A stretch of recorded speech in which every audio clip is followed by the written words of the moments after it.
time I heard of you was in Stand By Me, and I was programming a radio station in Albany, Oregon at the time.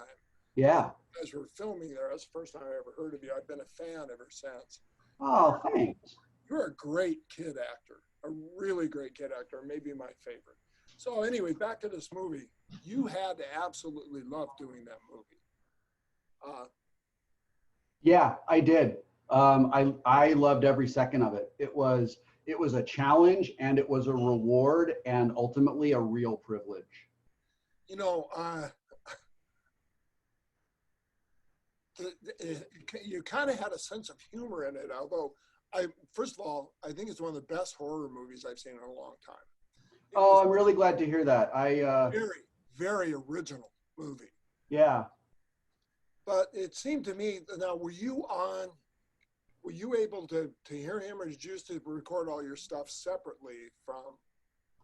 I did all my stuff separately, and we made a choice that I wouldn't hear anything that Brian said because Andy couldn't hear anything that Brian said. This is a really layered performance, and I had to think about a lot of different aspects of this character to make him believable, to make him sympathetic to a point, and then to make him really scary when he turns.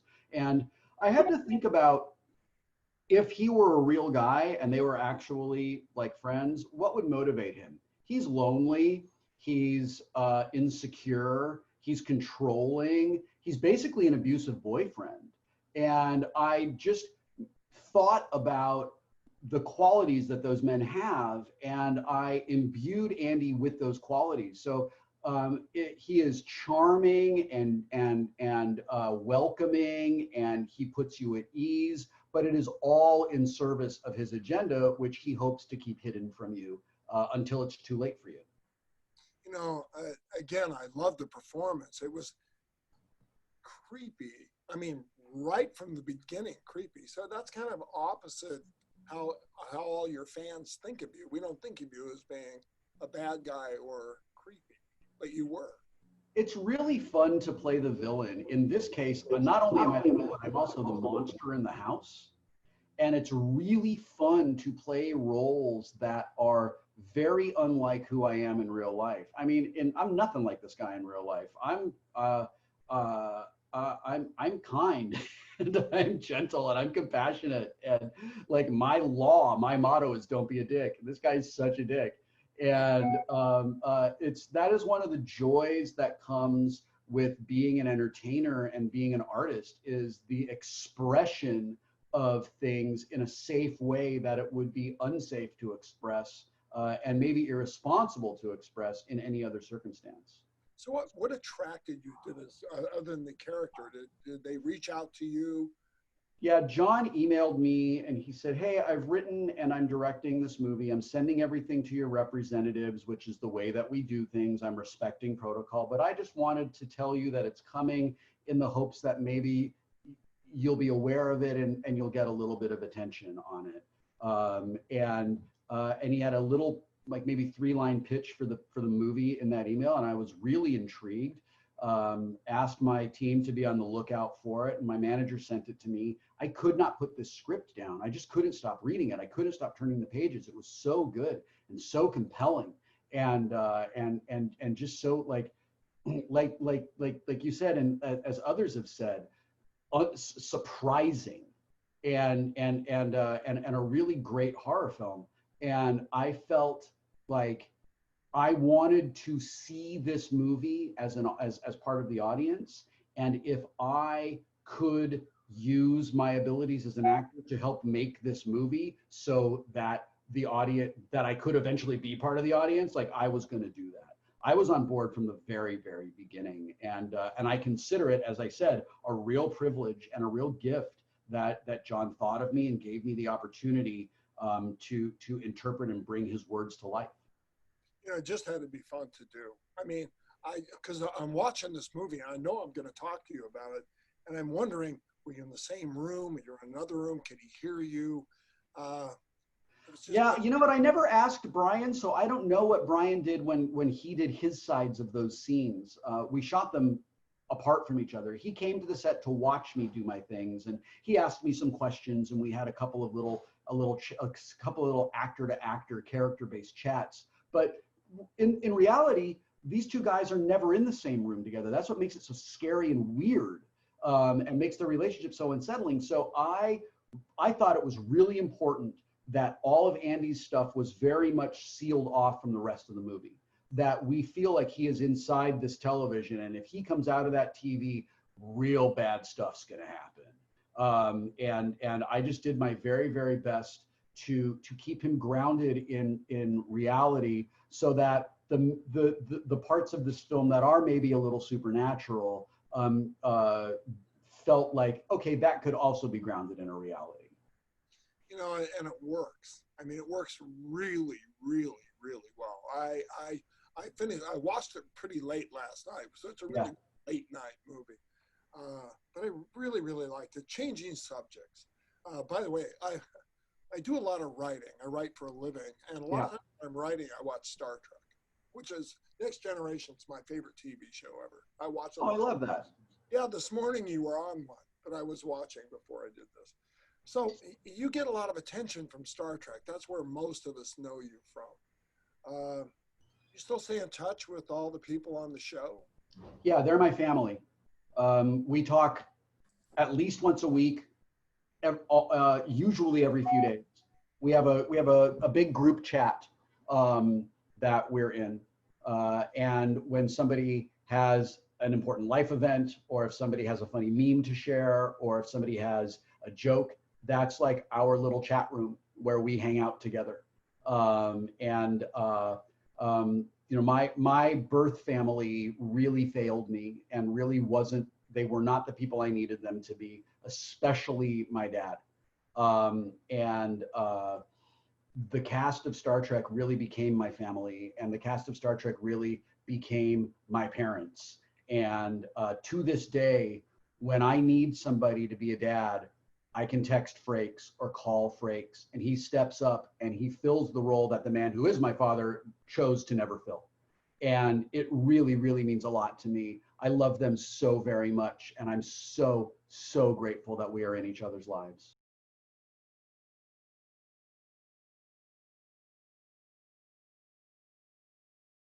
So, John, where did you come up with the idea for this incredibly fun movie?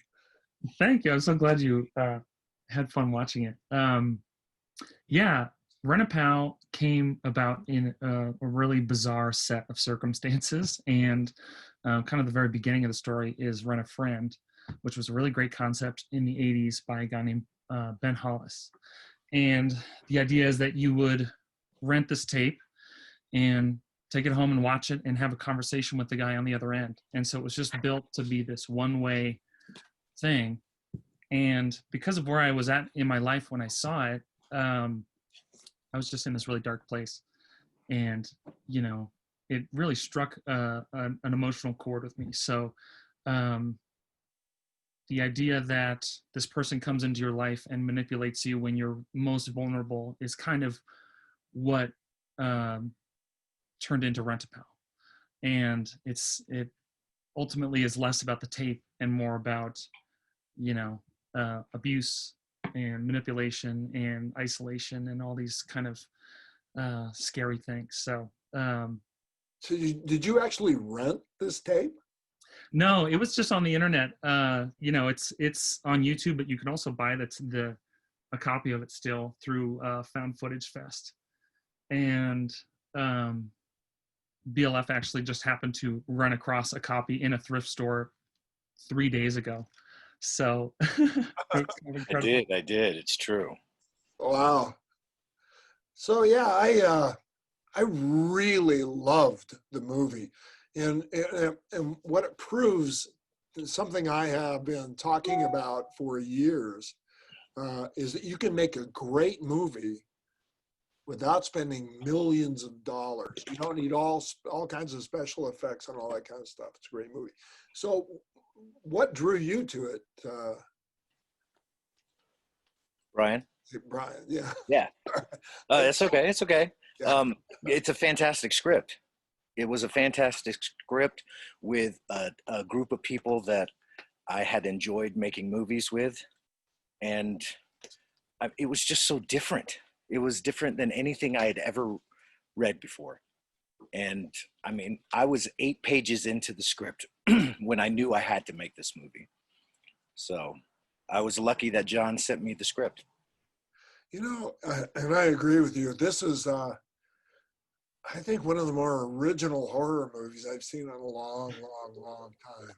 I watched it, and the whole way through, I'm just smiling, you know, because it was terrifying in some ways, but it was so original. I haven't seen anything like it. And I love horror movies. I have since I was a kid. And I interviewed Will a few days ago, and you weren't with him at all during that. Now, how weird was that? You know, it fit the scenario. You know what I mean? Like, it worked because of the way it works in the script. So when Will came to shoot, he shot one day, and he came in super prepared, and he was just incredible. Like, his performance was phenomenal. And I think that's what really makes this work, is that he makes that connection with the lens. He makes that connection, and it draws you in, and you kind of fall in love with him, you know? It's nicely evil. I mean, Yes, absolutely. very politely evil. And you know, at the beginning, it doesn't have that sense. It's just like a friend. It's just like you're meeting someone. It just seems natural. And you know, the way John set it up in the script, the device works. It just works. Now, was he on set watching you do this when you did your line? So he was totally. Oh no, he's a busy man. He ain't got time for there? that. Were you there when he did his? I was, because I was really excited to meet him as a person, because you know, is someone that I've watched over the.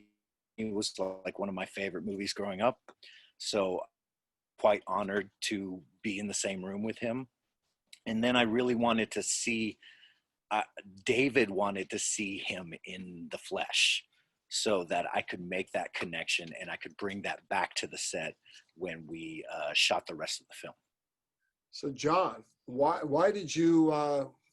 What brought Will Wheaton to your mind when you cast this? Yeah, he was just like a dream. We couldn't have gotten a more perfect person for Andy. We early on in the script knew that we needed to have someone that you haven't seen in this way before, but someone that is familiar, and someone that could play that sort of villain, that polite villain that you mentioned. And so we literally had a list of 5 people, like dream casting kind of picks, and Will was at the top of the list. And we had a really good casting director that was able to get the script to Will, and Will immediately loved it, connected with it. He called me and gushed for 10 minutes about how much he wanted to work on it. It was just the most surreal thing. And absolutely perfect. Yeah. Andy. He was absolutely perfect. You know, you couldn't have picked anybody better. Was he your first choice? Yeah, he was absolutely our first choice. And we had like 4 backup options, expecting that the casting director would say, you're never going to get Will Wheaton, but maybe I can get you this guy, you know, down at number 5 or 6. So the fact that we ended up with Will was just like never expected. Just like we never expected to, you know, be released, you know, by IFC. It's crazy. Or be in a time of COVID. Yeah. During, and, you were really good too. You were, you know, you could just watch you just slowly unhinge, you know, just a little bit at a time. Do you have any part of your life that related to David at all? Oh my God, yes. I mean, I have a very difficult relationship with my mother, and I brought a lot of that to the screen. I was going through a really rough patch in my life, And so I brought a lot of that to the screen. The timing of this film across the whole board just lined up perfectly. I needed this film as much as the film needed me. So As an actor, sometimes it's kind of releases a lot of stuff when you do something like this. Is your mom still alive? she is. Did she see it? Did she see the movie? No. She won't see this movie. It's too bad. It's a great movie. I appreciate it. But my stepmom will see it on Friday, and she's thrilled. Yeah, it's a great movie. It Thank really you. is. I mean, I wanted to watch it twice. I watched it late at night, which is a really great time to watch a horror. It is. It's the perfect time. Yeah, yeah. And I watched it with my wife, who's a psychologist, Mm. and she has trouble staying awake because we're in bed watching it. And but I kept gushing about it. She wants to see it again, but early on she found it very, very interesting because the psychological relationship between your character and a character that isn't even real. You know, I mean, he's real, but he isn't real. Is fascinating to a psychologist. I bet. Yeah. That's cool. I would love to hear her impression of it. Yeah, you know, as a matter of fact, I'll send an email to Danielle or to Emma when I talk to when we see it again this weekend. So who inspired you as a director and as a writer? Yeah, Well, I know this answer too. that's a Yeah, great I want question. I want your opinion on it as well. Yeah, 'cause I just want to know that.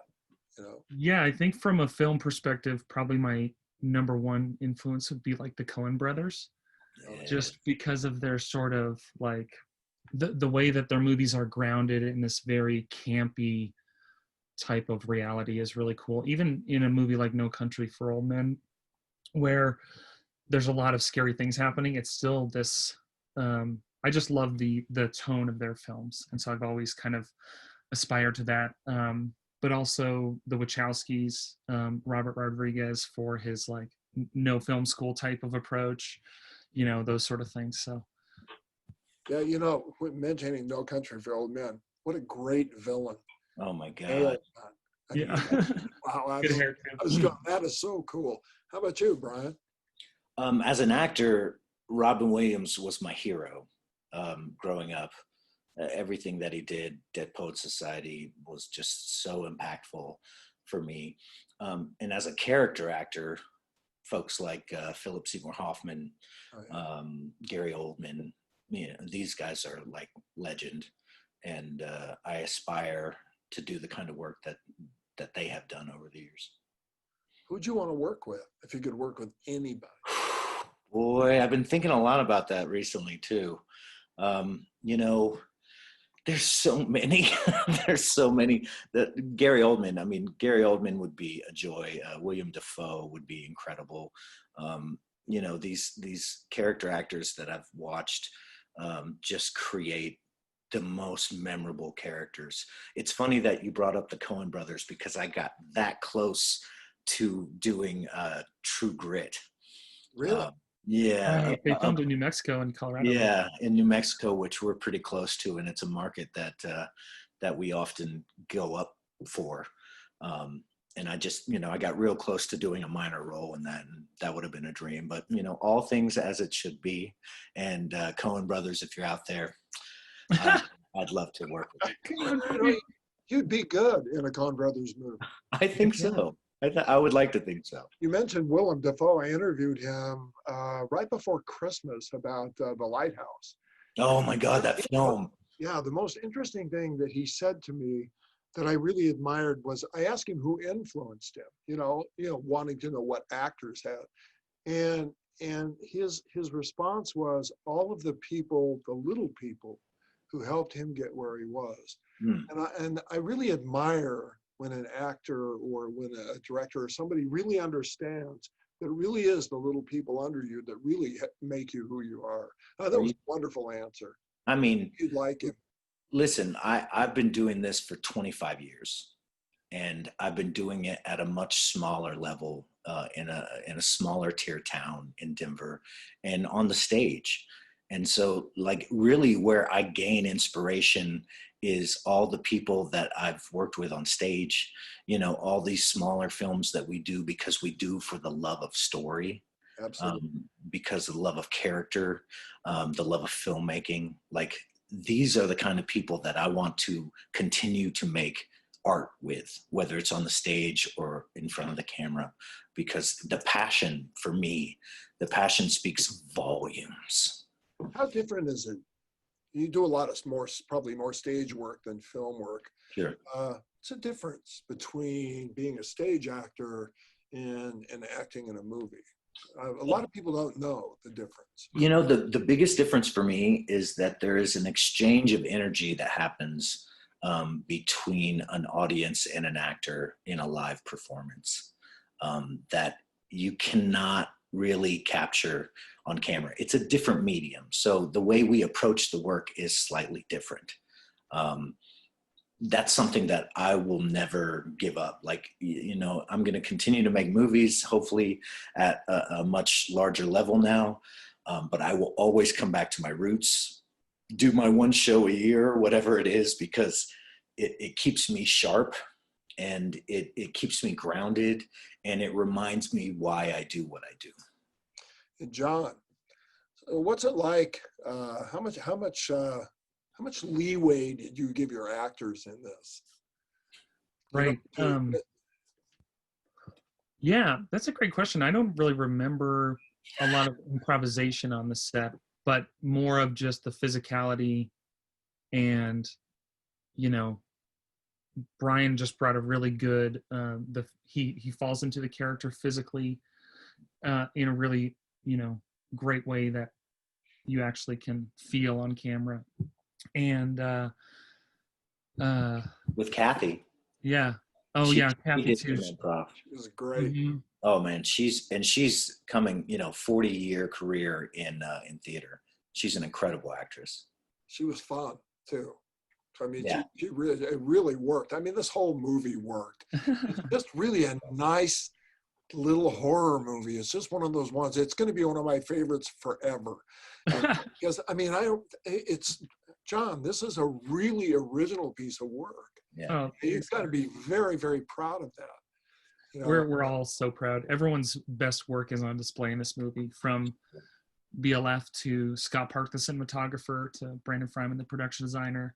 You know, like, everybody is just, and Will Wheaton. Like, this is just, you know, so it's we're all just so proud of this movie, especially being from Denver. We're really excited to kind of plant our flag in Denver, because it is this sort of New Zealand of America, where we have all these amazing locations and stuff, and just no one comes to shoot here. So, you know. So what's next for you? You have something else in the works?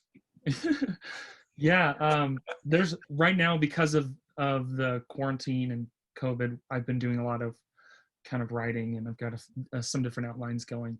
So we'll see what sort of rises to the top from there. But you know, I really hope, and Emma is telling me I'm kind of running out of time, but I really hope, I want to see more, because I mean, from both of you, you're a great actor, and you pulled it off. And John, your script was amazing. And then Will, who I talked to, by the way, the first time I learned about Will Wheaton was when they were filming Stand By Me. I was programming a radio station. I worked in radio 20 years, programming a radio station in the Albany, Lebanon, Oregon area. And they were shooting in Brownsville, just about 10 miles from where I was. And one of my part-timers was an actress, and actually wound up with a part in the movie. And that was the first time I ever heard of him. I think he was maybe the best kid actor guy all time. I mean, really, he was an amazing actor. Yeah. And still is. And I told him his part in this movie was so good. Yeah. It was just brilliant. I'm so glad you enjoyed it, Gary. Thank you. I mean, brilliant from the get-go. This is a great film, and I think it's my favorite movie so far this year. And I haven't seen too many of them, because you can't. But I really loved this. It was a real treat to see something this creative from a very small operation. You know, Thanks, Gary. and I We appreciate really it. hope it's a major success, because I want to see more of both of you.